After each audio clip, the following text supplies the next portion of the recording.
Amanda DeGuio was a 24-year-old from Upper Darby Township in Pennsylvania. She was the mother of two and had just come back from a Disney family vacation. Sometime between June 3rd and June 7th of 2014, she left her home. Amanda would leave home for a few days at a time, but would always return. This time, she was never seen again. I'm Ed Densel, and this is Unfound.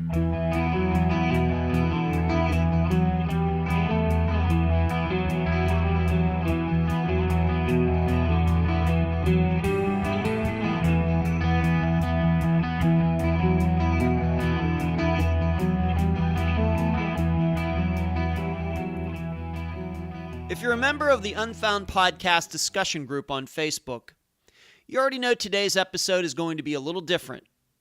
First, we're talking to a private investigator, and a very good one at that, and that's a first. Also, we're talking about a few disappearances in this episode, instead of just concentrating on one like we usually do. So as the title says, we're kind of stepping out and leaving the regular format. However, the title also means something else. We're talking about 3 cases in this episode, but in 2 of them, women stepped out for what was supposed to be just a short time, but they never came back. In Amanda's case, she had a habit of leaving for a few days, but always returned. In the other, in Crystal Morrison's disappearance, which we'll cover to a little lesser extent, she stepped out from work. She wasn't feeling well. She called a friend to pick her up. By the time this friend arrived, Crystal was gone. And now a summary of Amanda's case. On May 27, 2014, 24-year-old Amanda DeGuio and her family returned to Pennsylvania from a fun family trip to Disney World. After this trip, she was having a much more positive outlook toward her future. She spoke of getting a new job, getting her teeth fixed, among other changes. For the last few years, she'd been gripped by a pill addiction. However, between 7 and 10 days later, Amanda disappeared from her mother's home in the Drexel Hills section of Upper Darby Township, where she lived with her girls who were staying with their fathers that day. Amanda didn't take her credit cards or any extra clothing, and the family hasn't heard from her since. Amanda would sometimes leave home for a few days at a time, but she would always call family to check in. Along with her addiction, she was possibly involved in prostitution, posting on sites such as Backpage using the names Jonna, Ariana, and Crystal. Yet she always returned home and showed no signs of being abused. Although there have been several reported sightings of Amanda from such places as a pharmacy and an apartment complex, none of these sightings have been confirmed despite the media saying otherwise. So officially, Amanda has not been seen since the June 3rd to June 7th of 2014 time frame. The interview for this episode is with the representative for the DeGuio family, private investigator Kevin Ryan. Unfound news. I'm not sure if it's going to be this month or next month, and I don't want to jinx it at this point. But Unfound is going to cover a case very much like the first one that this program ever aired back in September of 2016. That's all I can say at this point. I guess you'd call that a hint. All of you can talk amongst yourselves to figure out what disappearance it might be. Next, and while I'm at it, I might as well give you some other hints, and these concern the special episode that you'll be able to download once the Unfound website is up and running. This case has been covered on several podcasts and on Disappeared. There is video evidence in the case. The man's car was recovered, but this person is still missing. Those are your hints. You'll find out later why I picked that case to be the special one. And finally, Unfound is going on the road come the end of July. I'm driving to Pennsylvania, taking all of my podcast stuff with me to see my parents for about a month. I don't predict any problem in continuing to put out episodes every Friday while I'm there. And I hope to meet a couple of the guests who have been on Unfound while I'm in Pennsylvania. I'm really looking forward to that. Where you can find Unfound: on Twitter, @UnfoundPodcast. The email address, unfoundpodcast@gmail.com. On Instagram, @UnfoundPodcast. On YouTube, do a search for the Unfound Podcast channel. On Facebook, the Unfound Podcast Discussion Group. You can subscribe to Unfound at Podomatic and iTunes. And please mention Unfound to all your friends and neighbors, along with spreading the word on Web Sleuths, Reddit, podcasts we listen to, and all other true crime websites and forums. I'm so happy to have on this episode of Unfound private investigator Kevin Ryan. Kevin, welcome to Unfound. Thank you. Thanks for having me. You're welcome. Kevin, tell the listeners a little bit about yourself, and then we'll go into how you got involved in Amanda DeGuio's disappearance. Sure. I've been in the industry since 2001, and I broke in with insurance fraud and the white-collar crime, and within the last 10 years, I've gotten involved in missing persons and investigating for the families of missing family members. And I've had numerous cases and nationwide, and it's been cases that are cold, some that are fluid in the sense that they're recent, and each case has a story, and each missing person deserves a voice. So that's what I'm here for. Did you used to be a policeman? Any law enforcement experience, or your background? What got you into this? I have a little bit of law enforcement experience, but I've always been more involved with the private investigation side, giving somebody else closure or resolution, whether it is fraud, investigating whether or not that people are on the up and up. I always wanted to stay on the private side of things, so that was my. I've always felt that was my niche. You mentioned you've been doing this for a while, and we're going to mention a couple other cases besides Amanda's after we really get deep into her disappearance. But can you name some of those other cases, maybe some cases maybe that people have heard of, or maybe a couple that got resolved in the last 10 years that you might have been connected to in some way that comes to mind? Sure. We had my first case was Jake Ziegler and Ray Pierce out of Charlotte, North Carolina. That was a case where they both went missing on their way to Myrtle Beach from Charlotte. They were ultimately and unfortunately found deceased 2 weeks later, halfway between Charlotte and Myrtle Beach, as a result of a vehicle accident. Brittany Drexel, that's a pretty popular case. She went missing in 2009 out of Myrtle Beach. I was involved in that a little bit, more so her mother, Dawn, started a nonprofit organization called Brittany's Little Angels, and I was a director of investigations for that. That was a nonprofit organization that provided support and advocacy for families of missing people. Crystal Prentice Morrison, that is another case out of Concord, North Carolina. That was also 2012. I was involved in that one, where she went missing from her work. She has not been found, and that case still remains open. Of course, Amanda DeGuio here in Philadelphia. That case remains open and very active investigation-wise. Another big one in the Philadelphia area was Ryan Sedak out of Pottstown area. Unfortunately, we just found him 3 weeks ago deceased, and we're still investigating the circumstances of that disappearance. I had another one in New York, Jennifer Ramsaran. That was 4 years ago. Unfortunately, she was found deceased, and her husband was ultimately charged with murder. So what you're telling the listeners is you have an extensive experience, in disappearances, all different types of disappearances, some that have been solved and some that are still open, with a wide range of facts in these cases.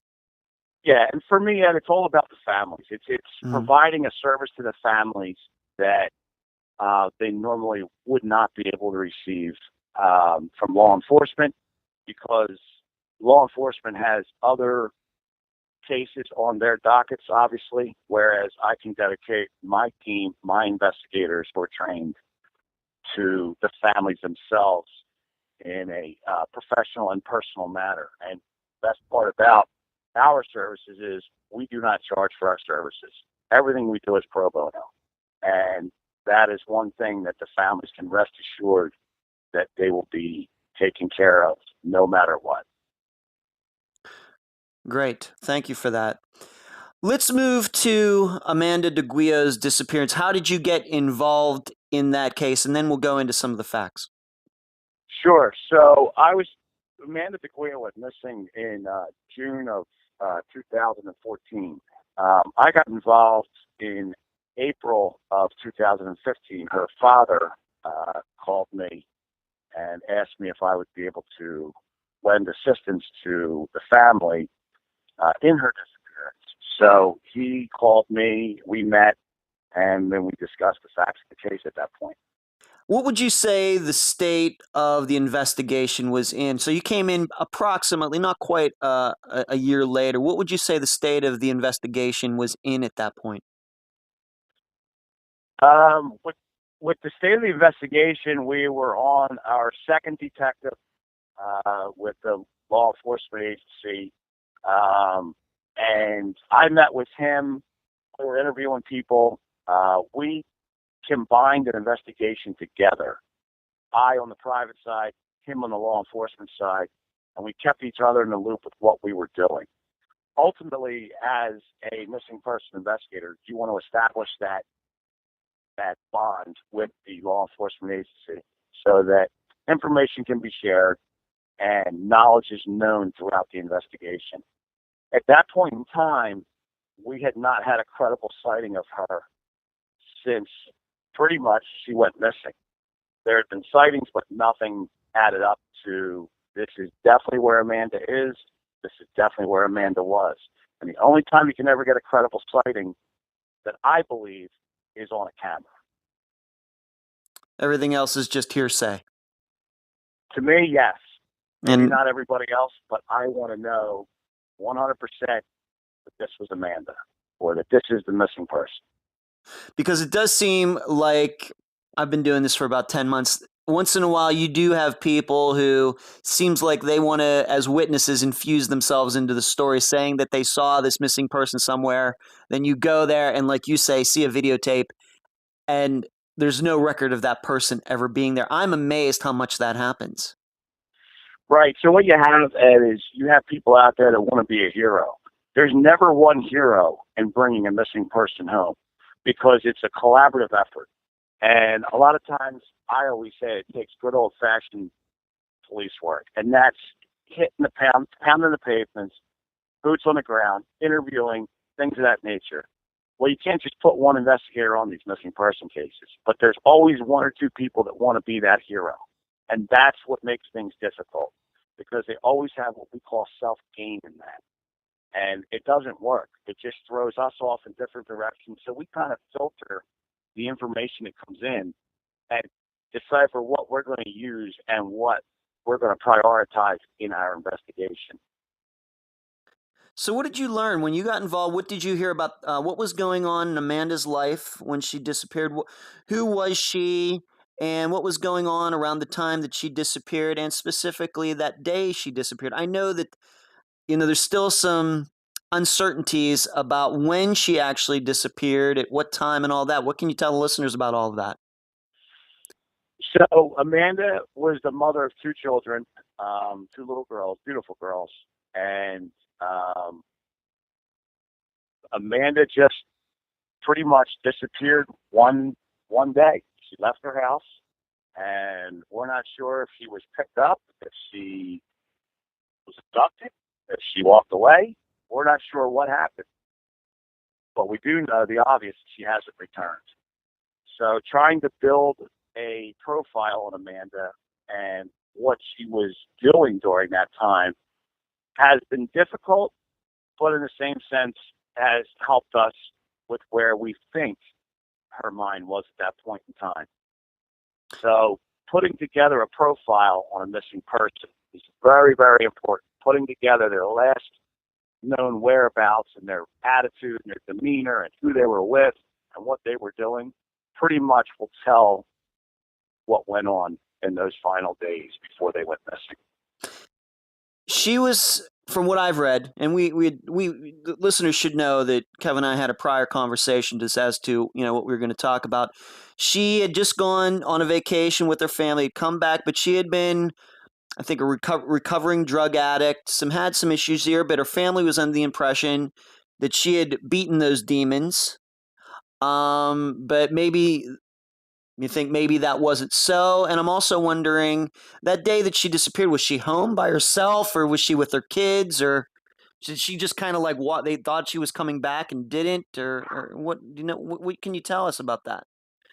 So they did return from a trip about a week prior from Disney World. They would take the kids to the whole family would take the kids to Disney World once or twice a year, and they did return from that trip. Amanda did battle some addiction issues, and it is safe to say that she was probably battling some addiction issues when she went missing. Based on my investigation and my interviews, that's where a lot of people we've talked to have led us in that direction. We don't just assume that somebody's an addict because they were in the past. Meaning we don't assume that they're still involved in that addiction. I understand that, addiction is a difficult demon to beat, and there's always that piece that's there. But I never just assume that they're still doing the drugs or still involved in the addiction just because they went missing. It could be a precursor to why they went missing. It could be, something to that nature. But all the interviews that I've done say that she still had the addiction and she was still battling it when she went missing. As for when she went missing, where there were people that were looking for her, family members and police that were looking for her from June until August, but not in a manner that she was reported missing. So with that being said, our last time that we know that she was around was on or about June 5th or 6th, 2014. And that's based on cell phone records, cell phone pings, things of that nature. She was ultimately reported missing in August of 14. So like 2 months later. Right. And that certainly hurt no matter what, that always hurts an investigation, right? I mean, time is a killer. Time is always of the essence. And when you have a 2-month lag like that, it just really sets everything back because, in Amanda's case, you never know. Okay. We don't have a body right now. Okay. But we don't have any activity either. So we're not sure what happened. However, when it comes to that lag time of not reporting her and getting her in NamUs and getting her reported as missing or endangered, a lot of people think, well, maybe she just went off on a binge, or maybe she ran away for a little while, or things of that nature. She did not have a history of running away. I think the longest she's ever been away was 2 or 3 days. And that was with friends or family or things like that, but always kept in contact with some sort of family members. So that day that she disappeared, nobody saw her leave. She wasn't at home with anybody, then left, or she was with her kids. I'm just wondering, what did the family think? Did they think that she was just stepping out, or was she by herself when she left the house? Do you know? When Amanda left, she just pretty much just left the house. I believe that the kids were in the house, and her mother was at home, and she, like anything else, she's an adult. She walked out of the house, and she was never seen again. And that's where the $30 million question is what happened. Yeah. Did she take anything with her? You said her cell phone, but other things that led you to believe she was going to be gone for a while, or what is also missing besides herself? She had her cell phone, and that was pretty much it. She didn't have any clothes with her. She didn't have any overnight bags that I know of. Take her purse with her? I believe she did have a purse with her. I believe she had her purse. I think she had a couple credit cards. I think she had her ID on her.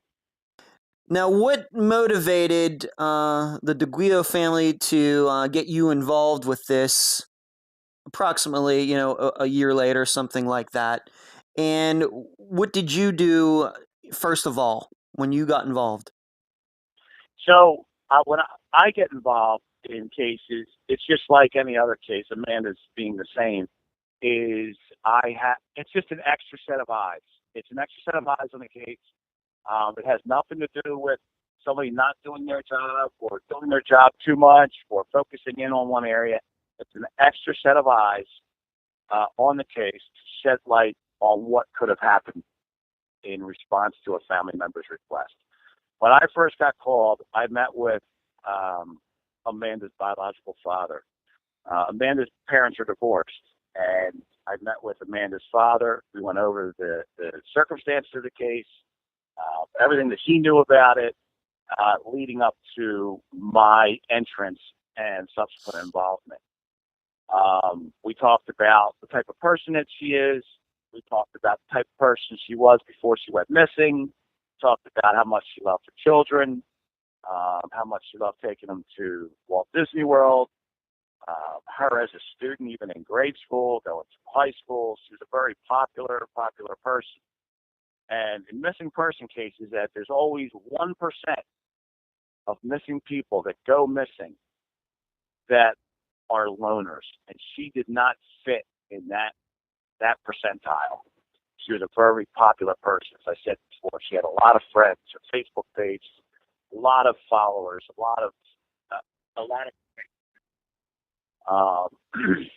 So I knew at that point that obviously I'm a year into this, and I needed to hit the ground running and start interviewing people all over again. After I met with the father, I then called the police department that was the lead agency on the case. I introduced myself to the detective, and the detective was very, very cordial and immediately met with me, opened the case file, showed me what he had, and I told him my plan was to start interviewing people that they have already interviewed, and they were fine with everything. So that's pretty much what we've been doing since then, is interviewing people, re-interviewing them again, because if you reach out to that one person or that one group that may have seen something, may have known something, they could lead us in the direction we need to go. Now, as you do this, are you keeping your mind very open as you were working through Amanda's case, or did it very quickly, once you started interviewing some of these people, and you don't have to tell the people who you interviewed, that's fine. Did you quickly come down to like one theory, or are there still a couple theories that you're working on in this case? So, Ed, when you do investigations for missing people, you start with the family themselves, the immediate family, and then you branch your way out. In missing person cases, nobody is ever ruled out, including mom, dad, siblings, grandparents, aunts, uncles, cousins, best friends, spouses. So in Amanda's case, we started very close, and then we started to work our way out. And we would get information from people that would give us more people to interview. So you have to go into these things with an open mind, okay? And knowing that Amanda had addiction issues, you can't just say, oh, this is just another druggie that went missing and it's dead somewhere. Never in my mind did I ever think that, or would I say that to anybody. In Amanda's case, I knew that we were looking for somebody that we needed to pluck from an area where she could be in some sort of trouble. I don't believe, and to this day, I don't believe we're dealing with a suicide. That just was not Amanda's mentality. That was not who she was, and that is not what she was like when she went missing. So with that being said, we've gone in different directions. There's been sightings in areas in Philadelphia. At that point, you branch out based on the information you get. But when you're interviewing people, you've got to sort through the facts of what people are telling you and the truth based on the same person saying the same thing and the next person saying the same thing and the person after that. And that's what you go on. But we go with the direction the evidence leads us. Did you happen to question the father of Amanda's children? Yes.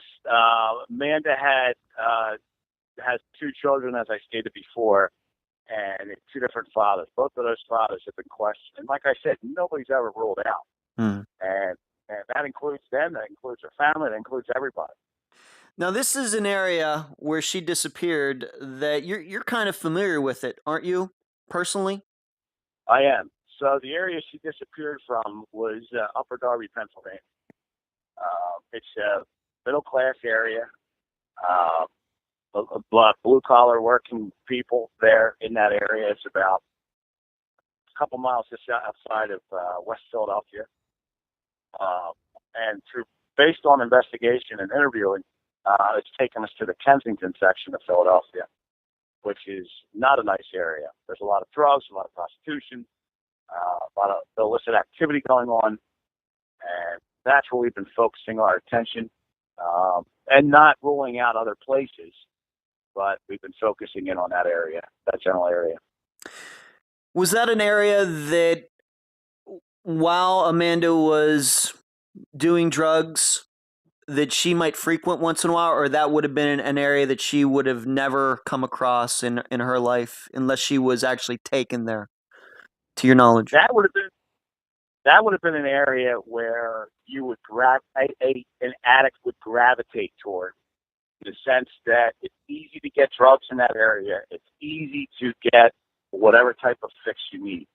If, in fact, Amanda was battling her addiction issues, she didn't take a bus down there.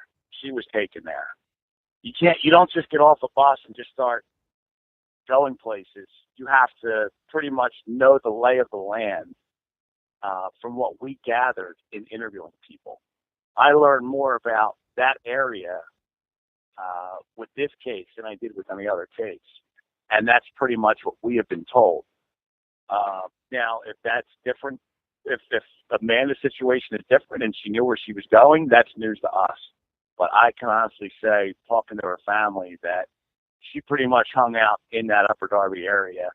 And like any other area, you have your drug activity and things of that nature. But the interviews in that area gravitated us toward the Kensington area as well.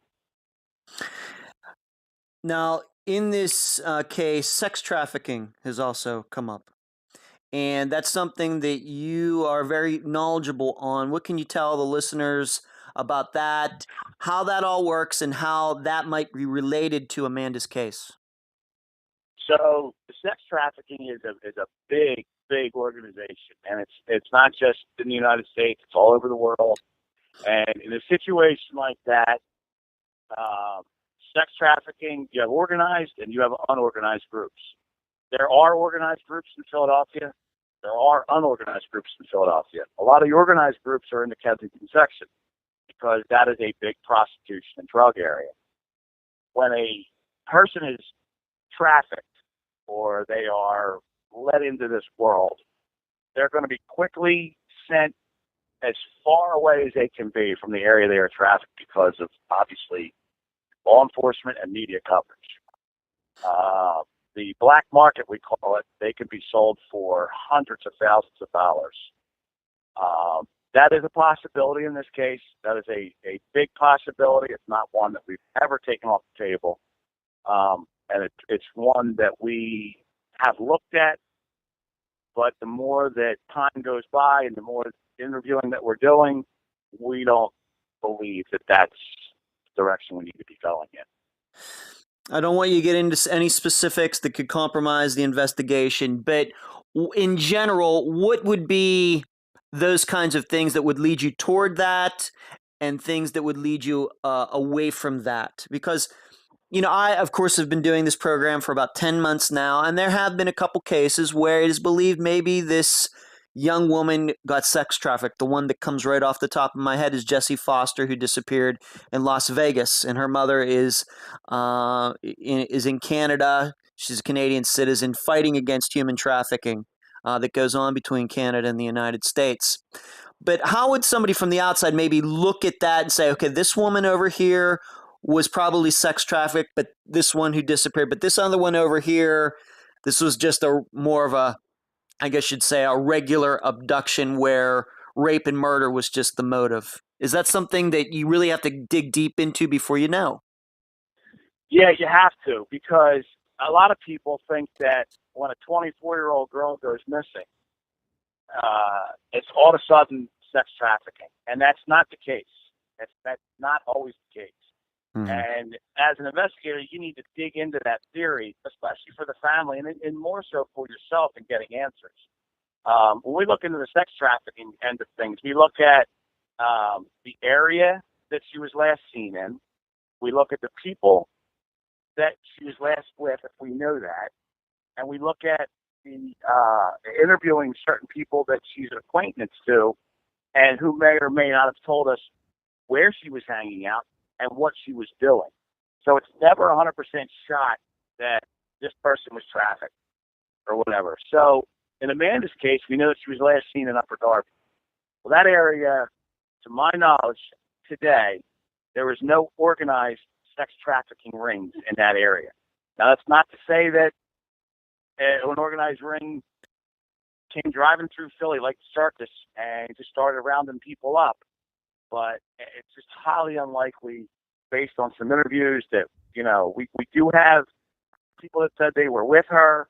We do have people that say they saw her in the Kensington area up until, I know we have one in January of 2016 that said that they saw her in Kensington. It hasn't been 100% confirmed, but we have certain things in our investigation that we talk to people about that only we know about Amanda, that would tell us if that person is being accurate, truthful, or just doesn't know, that we're not leaking out to the general public. Yeah, of course. Just one more thing about the cell phone. What did the cell phone information tell you? If you can tell that to the listeners, if that's okay to say, what did the cell phone information from around her time of her disappearance say? So, Ed, what I'll do is I'll go into how a cell phone helps out in an investigation in a missing person case, and I'll briefly touch on Amanda's. Okay. What we look for is your last calls, your last outgoing text messages, any activity that the missing person performs. Incoming is good, but outgoing is better. Because after a person goes missing or after a phone is lost, the incoming messages, if they don't get answered, then we know we have an issue. So we look for, again, last phone calls, last phone outbound text messages, any type of Googling on the network or anything of that nature. And then what we do is we ping the phone. And that ping, when we ping a phone, that'll tell us the last location of that phone, which is very important. When I say that phone, doesn't mean the person is with that phone. So it can be very good information or it can be very deceiving information. When a cell phone hits a tower, it generally goes from one tower to the next, to the next, to the next, and it bounces off signals. When it doesn't go to the next tower, generally, that phone either shut off in that area or is in that area. And it can be from 1,000 meters to 500 meters to 2,500 meters. You're going to find something usually in that area when it comes to a cell phone. In Amanda's case, we have cell phone activity in early June that pretty much just dies off. And I'm not going to get into the areas where the phone is pinged to, its last location of the phone, but it doesn't mean that Amanda was in that location. It means her phone had pinged there and her phone was there. So that's very, very important to the listeners, that just because you have a last known location of the phone doesn't mean that the missing person, or in Amanda's case, Amanda was with that phone. And the other point that you made is just because a cell phone pings off a particular tower, that doesn't mean that phone is sitting right beside the tower. It could be a quarter of a mile away or a half mile away. You just Correct. don't know. And then once you figure that that's a circle, that, I mean, we're talking square miles here by that point. Correct. And again, with back to Amanda's records herself, we have spoken with pretty much everybody on that call log and that texting log. And through that, we've developed information that, that in the investigation has taken us in different areas. And like I said, we focus in on that Kensington area, but we've been to other areas outside the Kensington area as well that we've talked to some people, and nothing has panned out there. So it's an open investigation. It's active. It's not one that we're going to give up on. It's not one law enforcement's given up on. Law enforcement has put a lot of time and effort into this case, and we're in it till there's a resolution. That's good to hear. How is Amanda's family handling it? And the listeners should know it was Amanda's family who actually put me in touch with Kevin. I've only had a very limited conversation with them. Kevin has been doing most of the speaking for them. How have they been handling this? They've been handling it. They've been handling it pretty well. As time goes on, everybody thinks where Amanda could be. Is she dead? Is she alive? I have told the family just up until this week, I still don't believe we're looking for a body. I believe we're still looking for Amanda. Until that changes, that's my theory. They've got good days. They've got bad days. They have Amanda's children that keep them up, that keep them, upbeat and positive energy. But like anybody else that's gone through this saga and ordeal, they have their bad days. Amanda's family does have a Facebook page. It's called Help Find Amanda DeGuio. I hope all of the listeners go there to find out more about her disappearance. Do you know of any other ways, Kevin, do they have a website or anything else like that? We're not going to give out, of course, their phone number, but is that probably the best way if people want to go and find out more about Amanda's disappearance and how to help? Do you think that's the best way? On top of contacting you, of course. Yeah, we have. We've kept it to just the Facebook page, Help Find Amanda DeGuio, as you said. That will give updates on information on the investigation. Any information that anybody has can post on there. I monitor it regularly, so does law enforcement. So we see what comes in there, and we act on every lead that comes in, every tip. If you have a tip, we'll call you back right away.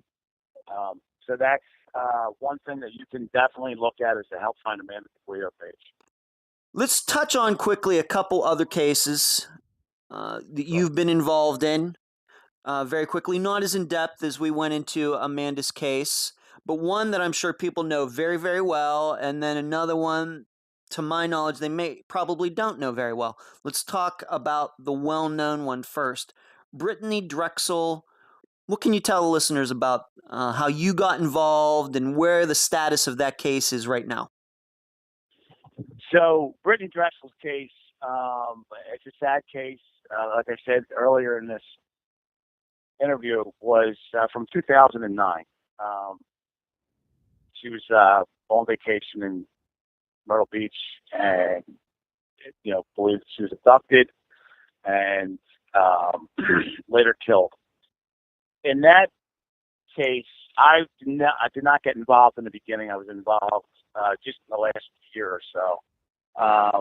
People that I have reached out to and have become friends with and have gained friendship along the way during my investigations brought me into Brittany's case, and subsequently I was the director of investigations, as I stated before, Britain's Little Angels, the nonprofit that her mother Dawn started.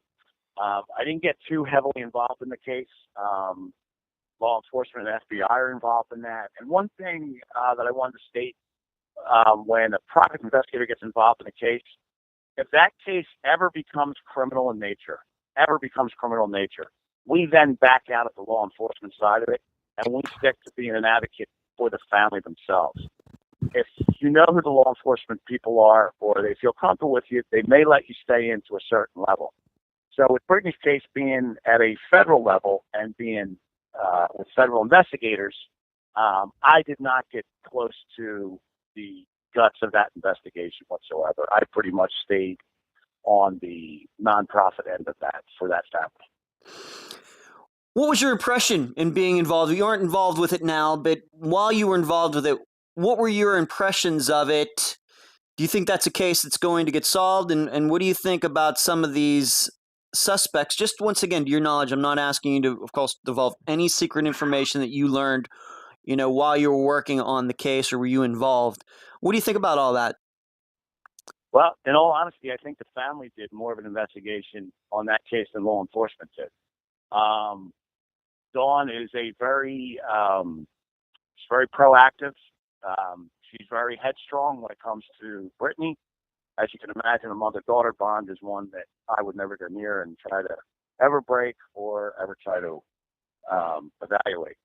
But with that being said, yes, there are suspects out there. They're publicly identified. And, the Taylor family that's involved in the investigation. I've looked at their backgrounds. Absolutely, they're capable of doing this. Absolutely, they're capable of doing the unspeakable to anybody. They're a well-known dirtbag family down in the South Carolina area, and do I think this case is going to be solved? I think it will be solved, and I think it's going to be solved in a manner that's, it's going to come soon. I don't have a time frame on it, but based on my knowledge of everything, as much as persistence that the family is, this case is going to get solved. A lot of times when cases go this long, 9 years, I'm not saying Brittany's case, I'm saying, you look for like a deathbed confession, or you look for, a jailhouse snitch that finally just can't live with it anymore. Or sometimes you have some person out there that just can't live with it consciously and comes forward. I don't know what's going to solve the case in Brittany's situation, but I've seen it before where one of those three ends up solving the case. But I hope for the family, and I hope for Brittany herself, that she can rest in peace, and that the family does get closure for her. I have not followed Brittany's disappearance. There's been other ones over the last, let's say, 10 to 15 years that I think that I've personally followed a lot closer. But I have to tell you, when Raymond Moody came up as a suspect, he seemed like a good suspect in her case. Seemed like a very, very probable suspect. But then he it's interesting how if you watch these cases that go on for a long time, it's like one suspect pops up and he kind of fades away. Then another one pops up and he kind of fades away. So Raymond Moody pops up and then he is kind of faded away. And now recently, like you said, Sean and Deshaun Taylor, along with this informant Taquan Brown, who allegedly saw Brittany murdered. And then she was allegedly, and this is common knowledge, I'm not just divulging anything that's private, allegedly fed to alligators. To me, that sounds like a little bit of a crazy story, but I guess anything's possible. Well, you know what, Ed? You said it best. It sounds like a crazy story. You're right. But when you're dealing with the mentality and the uneducated people we're dealing with here, I mean, all you have to do is listen to the interview and listen to them talk.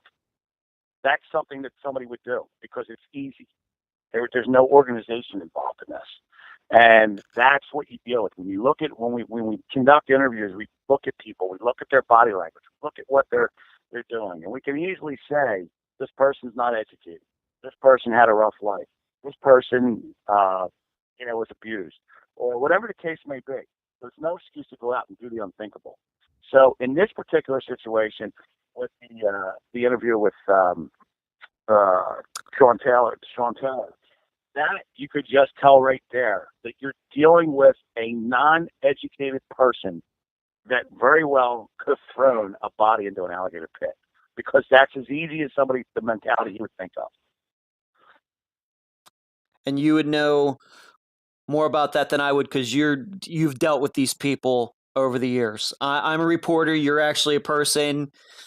in law enforcement, private investigator, so you've had an opportunity to look at some of these people up and close and probably maybe a little too close in your liking sometimes.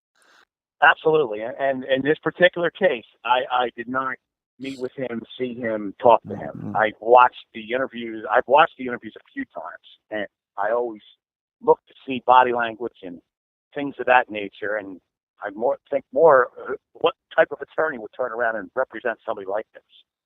And, when you deal with these people, again, you have to have an open mind. Okay, they may not have done it, but you know what? I'm going to find out in the investigation what's going to tweak my mind and turn me whichever direction I'm going to turn. But keeping in the forefront, I'm going to go in the direction of the evidence. So with not having interviewed somebody personally, it's a little more difficult to draw judgment because you hear everybody else's judgment. And it's very easy to jump on the bandwagon. I try not to. I've done it, but I try not to.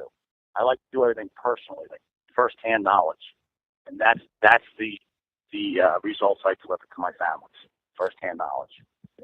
Let's move on to Crystal Morrison, her disappearance in Concord, North Carolina. What are the circumstances of that case, and how did you get involved with that one? So I got involved in that one in November of 2012. Crystal's father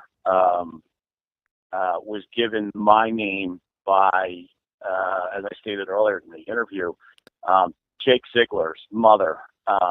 When a family member goes missing or a loved one goes missing, other families tend to gravitate toward each other because you have that unfortunate common bond. So they developed a bond, and I was introduced that way. I flew to North Carolina when I got involved and met with Crystal's father. Very, very nice person. And again, same as I did in Amanda's case, went through who Crystal was prior to her going missing.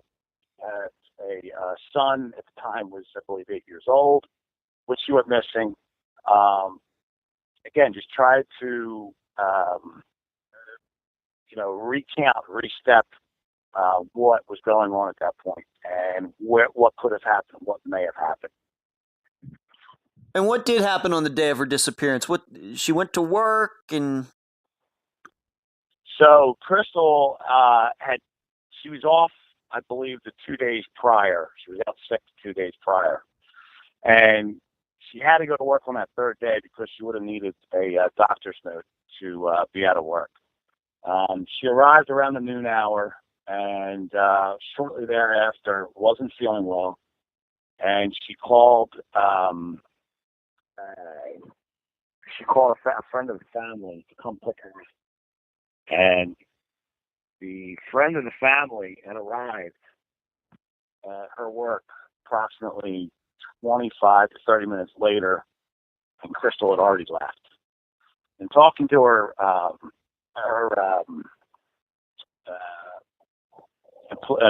other employees at her work, Crystal had gotten up after she made that phone call, grabbed her jacket, and walked out. Now, through further investigation, we talked to some more coworkers, and she was last seen by a coworker at the top of the driveway where she worked. And after that, nobody knows anything. It's like a bird picked her up and just took her somewhere. Just completely just vanished. I have to tell you that that scenario right there, both for men and women in some of the cases I've covered, is very common, where it seems like somebody called somebody to come pick them up, that person gets there and they're gone. In fact, I just did the disappearance of Shane Fell, who disappeared in the state of Louisiana just a few years ago. The same circumstances. He had a wreck. He called his brother to come pick him up. His brother gets there. Shane's gone. Just completely gone. This sounds so much similar to Crystal's disappearance. Any theories in that? Where is the investigation going in that? That certainly does seem like vanish into thin air territory. Yeah, it does. There was she did have an addiction problem prior to that. There's the theories that that she was still addicted at that point in time, and maybe overdosed somewhere, maybe was abducted. Again, this is not a case where it was suicide or anything of that nature. She was a little bit older than your normal sex trafficking victim, so I tend to not even look in that direction. But again, like I said earlier, nothing's ever ruled out. But that case still remains open. She's still missing today. And obviously, as time goes on, it's never good. Do I think it'll get solved? I believe every case will be solved. It's just a question of when, how, and where. In Crystal's case, has this friend who is going to pick her up been excluded from the investigation? Do you know? Yeah, he's been excluded from the investigation. We know his whereabouts, things of that nature. She had a boyfriend at the time. Talked to him. I actually personally spoke with him a few times, and he seemed to be ruled out. No, but he was not a person of interest. That's for sure. But like I said earlier, Ed, people are never actually ruled out. Unless we've got an alibi of where they're at, and even that, at some point, they can still be involved because you can orchestrate by phone or text to go do something to somebody. So could hire somebody to go do it. Absolutely. Mm-hmm. Okay. Well, I want the listeners, like I said before, I'm sure most, if not all, are familiar with Brittany's disappearance, but I surely want the listeners to check out Crystal's disappearance, especially those of you who live in North Carolina and in the area where Crystal disappeared. She does have a page on charlieproject.org if you'd like to find out more information about that case if you've never heard of it before. As for you, Kevin, where is the rest of 2017 going to take you? And if anybody, any families, a lot of families who have missing loved ones listen to this program, if they want to get in contact with you, how can they do that? Well, we'll see what 2017 holds. I'm ready to help any families out that have a missing loved one, or they know a family that has a missing loved one. And I do a Facebook page. It's Kevin Ryan, Missing Person Investigator. My contact information's on there. Right, I see the number. I'm on your page as we're speaking right now, and the phone number is 803-993-8477. If somebody wants to contact you. Correct, and that goes directly to me. So, I pick up every call, and if anybody needs help out there, please give us a call, and we'll do anything we can to help bring resolution to your case. Now, I know that you're based on the East Coast. Do you do the entire United States, or just a particular area? Any restrictions on where you go and what you do? Geographically. On where it is. Yeah, geographically. I mean, I like to say I cover the United States, but I always look into licensing issues because I'm licensed, and all my guys are licensed. My investigators are, so I just make sure that if it's another state that I haven't been in, I always make sure that we look up the licensing issues, because everything we do is of integrity and legal nature. So we would just have to go by what the law states. Okay, fair enough. Like you said, listeners, you can find him on Facebook.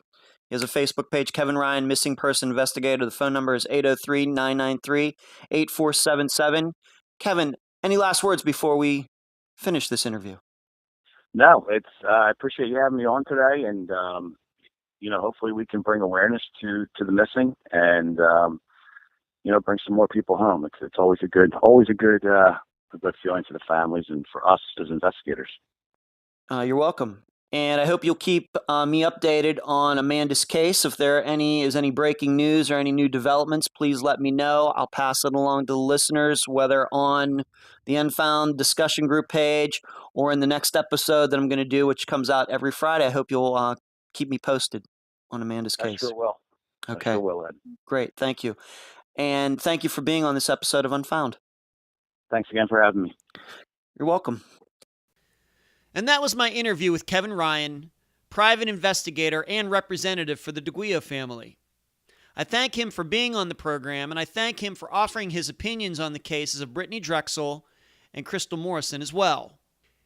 In getting to cover all three cases all in one episode, you get to see a little bit of a contrast between Brittany's case, which has been featured everywhere, it seems, in the last 8 years, and Amanda's and Crystal's, which haven't gotten nearly as much attention.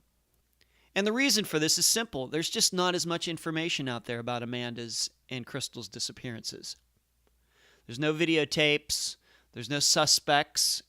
Their disappearances are much like Jason Jolkowski's disappearance. He was walking to meet a coworker in a neighborhood, a nice neighborhood, just disappeared. It's kind of like what happened to Crystal and Amanda as well, although in their cases it seems like they did have some issues that they were fighting in their lives. Jason didn't have that. In the end, though, all of these cases have to be treated the same, and that's why I wanted to mix in a couple of these lesser-known cases, Amanda's and Crystal's, with Brittany's, which is very, very well known. After interviewing Kevin, a few days after that, I had a chance to speak to Amanda's older sister, Nicole. We spoke for about 20 minutes, and I appreciate the time that she gave me. What I wanted to pass on to you from that conversation is that Amanda contracted her pill addiction much like many Americans have. She developed a painful condition, she was prescribed opioids, and the descent began there. So it's not like Amanda became an addict due to her wanting to have a good time. She wasn't a party girl. She was an unwitting victim, as most opioid abusers are. And it's clear to me that Amanda knew she needed to clean her act up. She didn't want to live the rest of her life the way she was. In fact, Amanda disappearing right after saying she wanted to change what she was doing is the part that I think confuses her family the most. Just when she acknowledges her problem, she disappears. You, the listeners, should know that I'm working on another case that is very similar to Amanda's. Another young woman has an addiction, wants to clean her act up, goes to detox, and she disappears right after that. You hear enough of these stories, and you start wondering if this is some sort of pattern, that it's not a coincidence, but it's actually something that's planned. Are these drug dealers abducting these young women, forcing them into sex trafficking, prostitution, or just outright murdering them because these women aren't going to be addicts anymore? I'm open to that theory. But with that, I'll leave the rest of the theorizing up to you. And that's the program. If you found it informative, please go to iTunes and give Unfound a 5-star review. I thank you for listening. Unfound will be returning to its regular format next week. I'm Ed Densel, and you've been listening to Unfound.